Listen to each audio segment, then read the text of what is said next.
Today I get to read you a story. It's a new publication and it's in a beautiful anthology called America's Future. Several years ago, I stumbled on a dead piano on New York's Upper West Side. It was an upright thrown onto its soundboard, keyboard facing skyward, like so many teeth in an open jaw. 2 out of 4 legs had been snapped off, the whole of it naked and unsheltered. I stopped, initially to mourn its demise, then to consider what kind of broken soul would cast off a piano with such violence, and then in dread of the piano's exposure to the elements, rain, dog pee, bugs, and rats. The piano was so damaged that not even a good Samaritan could have saved it. No one would tickle its keys again. The piano's days of cozying up against the wall in someone's cramped living room had brutally ended. It felt like the saddest thing I had ever seen. New Yorkers are rightly proud of who and what they see on their streets. Everyone has a story. I have my own. It's like Perlman tooling down Broadway on the way home from Cinderella, Woody Allen opening a car door for Sun Yi, Praven, and my favorite, a sheep at the end of a leash named Meryl Sheep, of course. But a dead piano? The discovery of the dead piano put me in mind of a safari I'd gone on the summer before. Under a spectacular night sky, our guide drove us in an open jeep to see a dead elephant. I'm not a poet, but I wrote some verses about our sighting. Tires skid to an abrupt stop. Guide spotlights a thicket. Bull elephant, silent as prayer, circles cow's carcass. She's tipped to her side, her trunk devoured. Only the bloody stump remains. Bull paces, trunk swaying left, right, left, swishes across her open casket, padded feet noiseless despite the tons of hem.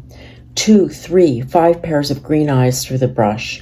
Hyenas at the ready while bull rounds cow, methodical as call and response, his grief a private requiem, muted him to match his mourning. The dead elephant cow had things in common with the dead piano. Just as the elephant was missing her trunk, the piano would soon be missing its keys, especially if they were ivory, too valuable to leave on a sidewalk. Missing keys put me in mind of an artist in Minneapolis who makes sculptures out of silverware and, yes, piano keys. We were visiting that city when we happened onto his studio on the grounds of an old gas station. Curious, we went in. The initial impression was a room filled with junk. On closer inspection, we began to admire figures of all kinds, human and animals, composed of old spoons, forks, knives, and pots and pans. And then there were the piano sculptures. Each of them is carefully crafted from keys, strings, pedals, hammers, and felt dampers. The faces of these creations ranged from ominous to lovable. In no time, I began to be obsessed with the repurposed pianos. My husband's 60th birthday was approaching, and I had to give him a piece made from piano parts. This entailed several transactions with the maker who wasn't always sober, but was always fully attentive. I explained what I was looking for, and after 6 or 8 weeks, he sent me pictures of 3 samples from which I chose one.